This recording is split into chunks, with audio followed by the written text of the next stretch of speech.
Hello everybody, in this video I'm going to show you how to fix this annoying error on Windows. There are two different working methods, so try not to skip any steps. The first method is to go into the search on the bottom left of your screen, type in CMD, you'll see command prompt come up, right click on this and hit run as administrator. Once this comes up, you can type in sfc/scan now, all one word, and hit enter. And what this does, this will scan your system to see if there are any corrupt files on your Windows system and automatically replace them. After this is finished, reboot your system and try to launch the application you were getting the error in and see if that fixed your error.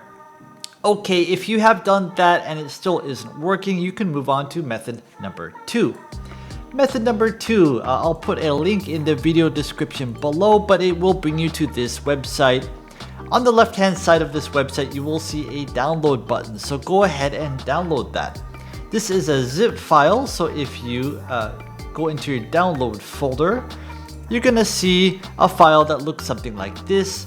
You can right click on this and hit extract all, and then you will see it will look something like this. After you have done this, on the very top you see this install_all.bat file. Double click on this and this will install all of these executables one by one, and that is exactly what you want.